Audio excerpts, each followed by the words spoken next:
Hi, I'm Dan. I'm Dave, and we do cardistry. Dan and I are considered the pioneers of cardistry. Since we started, it's grown to encompass a variety of styles and new innovations. Today we've been challenged to show you guys 22 levels of cardistry in increasing complexity.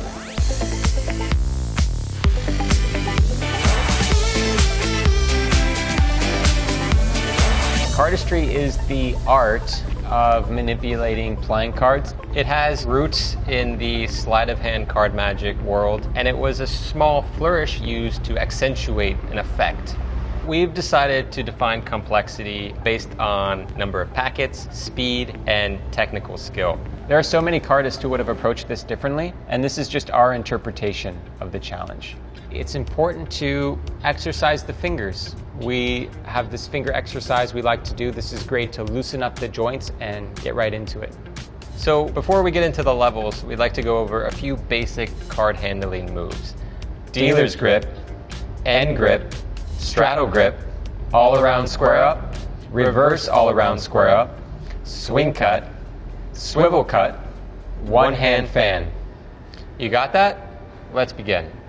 Level 1, Z grip.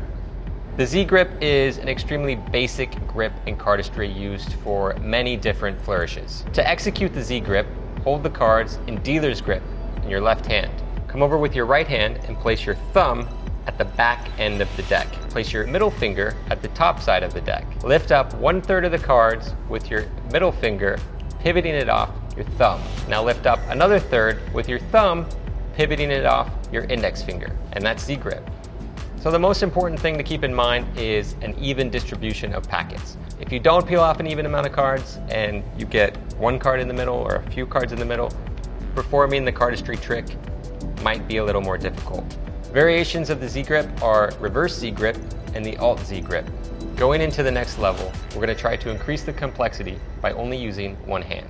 Level 2, Charlier cut.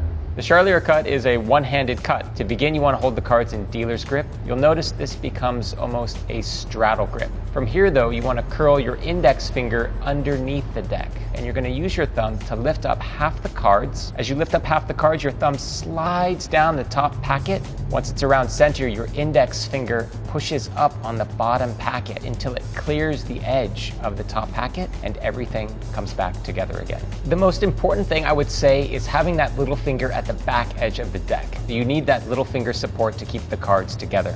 Going into the next level, we're going to be exploring aerials. This is where a card flies through the air from one hand to the other. Level 3, card shot. A card shot is a mechanical way to shoot a playing card through the air. Unlike card throwing, which uses inertia, a card shot uses tension to cause the card to shoot from one hand to the other.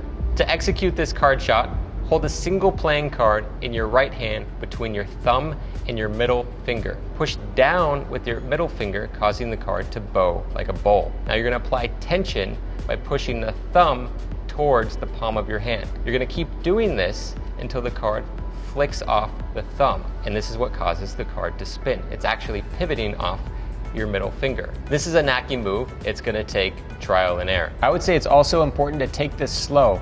It's a gradual buildup of that pressure that causes that corner to flick off the thumb. Next, we're going to get a little more complex by learning to control the entire deck of cards. Level 4, thumb fan. A thumb fan is an introduction to card fans. This is a very basic fan. It's a foundational fan.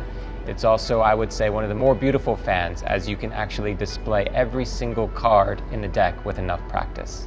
For a thumb fan, begin with the cards in dealer's grip. You then want to come over with your right hand in end grip and reposition the cards in the left hand so that the fingers are all together, extended, and the thumb is resting on top of the cards, also extended.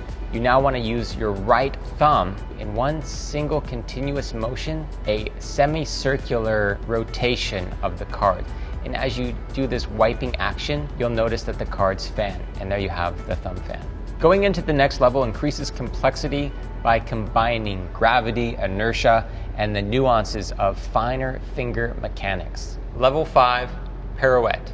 This is a way to spin a single card on the tip of your finger, kind of like a basketball. To do this, take a single playing card and pinch it directly in the middle between your thumb and your middle finger. Extend your index finger horizontally across parallel to your middle finger. Apply a small amount of pressure to your index finger and bend in the knuckle. In that rocking inward action, you're gonna lift up the thumb. And if you do that fast enough, at the same time as lifting up the thumb, the card is gonna wanna spin. Continuing on, we're gonna move into a one-handed cut that applies a rotation of a single packet. Level 6, Revolution Cut. The Revolution Cut is a one-handed 2-packet cut. It's very similar to the Charlier cut, although it applies a 180-degree rotation to the top packet as it moves to the bottom. You want to start the same way as you did with the Charlier cut. The only difference is before you use your index finger to push up that lower packet, you want to insert your ring finger underneath the top packet. You're going to want to use your thumb to push that top packet over a little more, rotating it counterclockwise just enough so that your ring finger can contact and grip that left edge of the top packet. And you'll notice by curling in the index finger, it almost rotates automatically. Once it's been rotated 180 degrees, it's just the Charlier cut, bringing that lower packet up to the top and back down again, squaring the cards. The most important thing to remember is that grip between the index finger and ring finger. This is the most challenging aspect of this flourish. We're now going to increase complexity by exploring a two-handed multi-packet cut. Level 7, Kalusha's cut. Kalusha's cut is a 3-packet cut where the cards literally turn themselves inside out. The top packet goes to the bottom, and the bottom packet goes to the top. The middle stays in the middle. To execute Kalusha's cut, hold the cards in dealer's grip and come over with your right hand and break into Z. Move your middle finger down and you're going to clip that center packet between the thumb and that middle finger. Next, you're going to rotate your right hand 360 degrees around the front side of the deck, using that left index finger as a pivot to help rotate that middle packet around to the bottom of the deck. And you're going to go into an all-around square up and we're good to go. At this point, it's worth noting that we've learned a handful of moves and we can start combining them together. We've learned Z grip, we've learned Charlier, and we've learned Kalusha's cut. And if you combine all those three together, you get Sybil. Next, we're going to demonstrate an incredibly old move. It's the ability to perfectly shuffle a deck of playing cards. Level 8, Pharaoh. Pharaoh Shuffle is a perfect shuffle. You're actually weaving the cards one by one all the way through the deck. Begin with the cards in dealer's grip, come over with your right hand in end grip, and break off half the cards with your right thumb. As you come away with that half, the packets are going to come together end to end. You're now going to slide the bottom packet up and the top packet down. And as you do this, there's this weaving action. You'll notice that the cards begin to weave together. You're going to apply pressure down on the cards, bowing them like a bridge. And as you release the pressure, all the cards spring together into a nice square packet of cards, which you can hold in dealer's grip and give an all-around square up so that you can begin your next cardistry move. So now that you've quite literally learned to control every single card, we're going to increase complexity by controlling every single card again, but this time in midair. Level 9, Card Spring. The card spring is one of the most classic moves in cardistry. It is the move that every layman recognizes, and it's featured in countless films and TV shows, and even cartoons such as The Simpsons. Come over with your right hand and pinch the packet of cards between your thumb at this inner left corner and your fingers kind of wrapped around the outer right corner. You're going to apply pressure with your thumb by squeezing the full deck inward, and the cards are going to begin to shoot off the thumb one at a time. And you can kind of hear it. At that point, your hands are going to want to come back together in this action. So they start together, they separate, and they end together. Another important thing to note is that when you spring the cards in this position, you're going to spring them into straddle grip. And that little pinky in the back is going to prevent the cards from falling to the floor. Begin with a semi-broken in deck of cards. If you try this with a brand new deck of cards, they're going to be very slippery and they're just going to spray all over the floor. There are two ways to execute the card spring, straight up and down or side to side. As we transition into the next level, we're combining rhythm with a choreographed movement of multiple packets between the hands. Level 10, Genesis. Genesis is one of the very first cardistry tricks we ever created. Begin with Z grip. Grip that center packet between the left thumb and fingers. You'll notice this is in a very similar position to the opening of the Charlier cut. You can now separate the two hands so that you can begin a swing cut with the right hand. So you're just lifting up half the cards with the index finger, holding the lower half with the middle finger of the right hand. From here, you're going to perform a Charlier cut with the left hand. However, before you close the Charlier cut, you're going to insert the lower packet of the right hand between the two packets coming together in the left hand.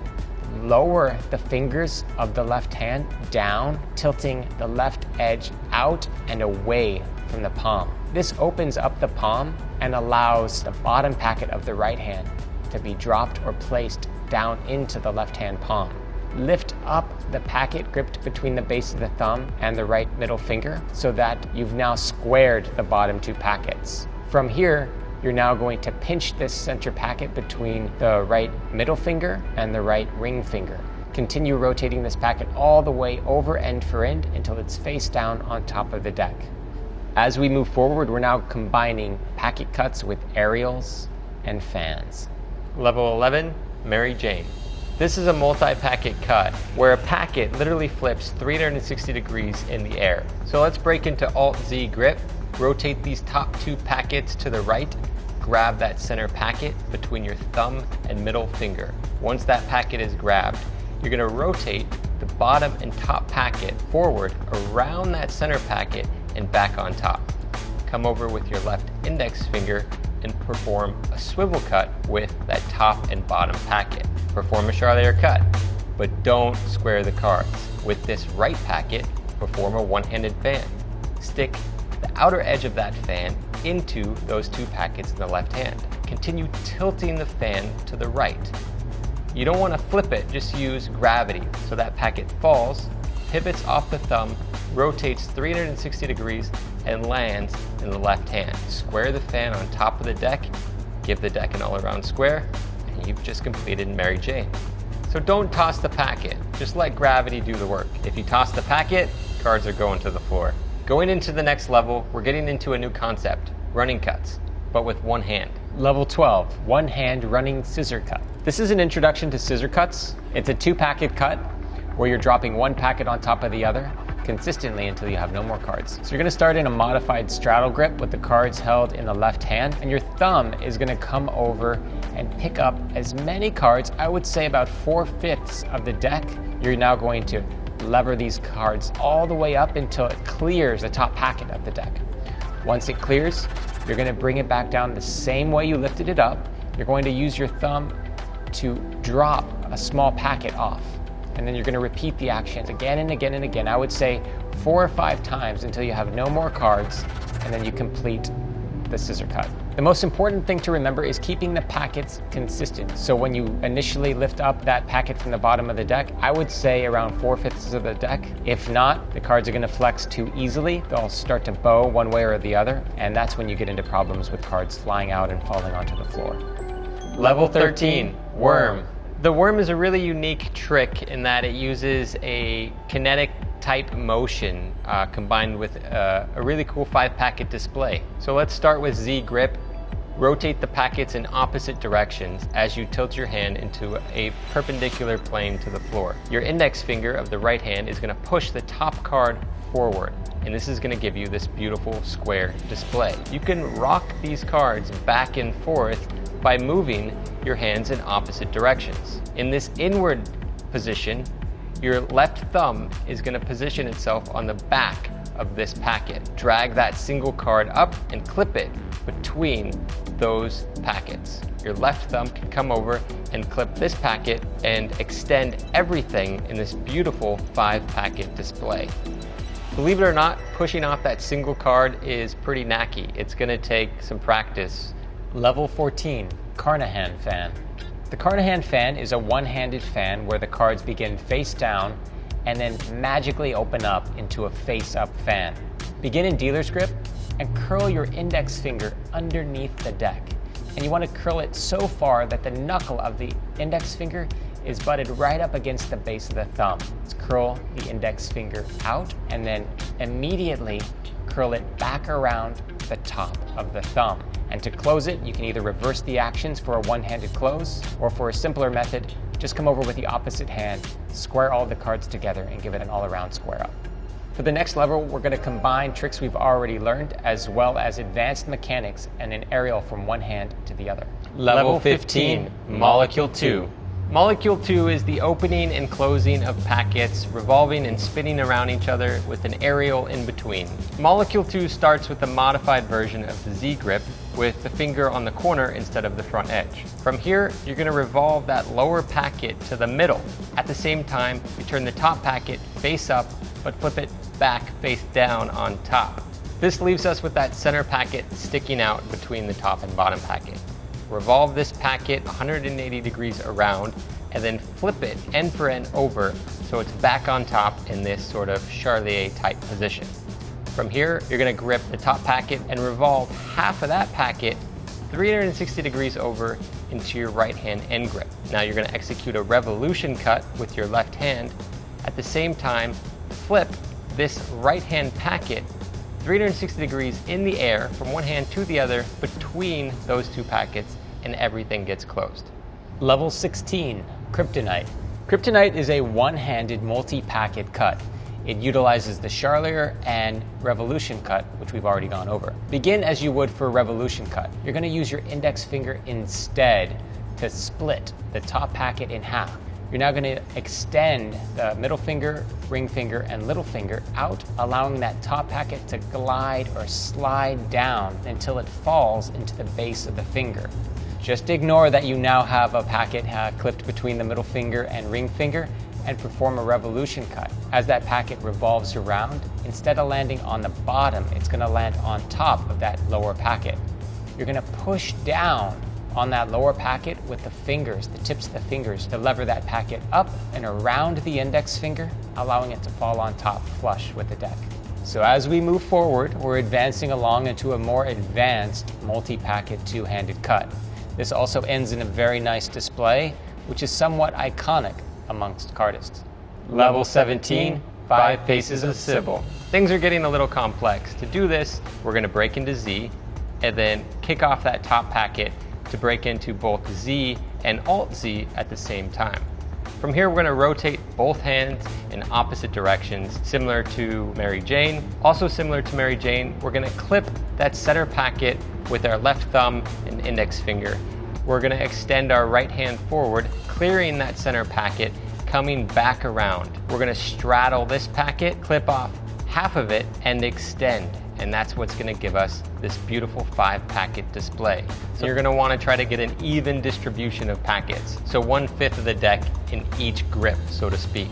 For the next level, we're going to be combining 3 things we've already learned: the scissor cut, the pharaoh, and the bridge. Level 18, one-hand shuffle.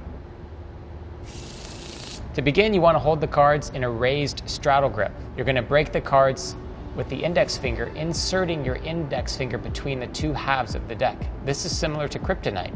You're now going to slide that upper half of the deck along the index finger until your index finger reaches the left edge of that upper packet. At this point, you want to make sure the cards are as square as possible. So at that point, you apply a little bit of pressure with the thumb and fingers.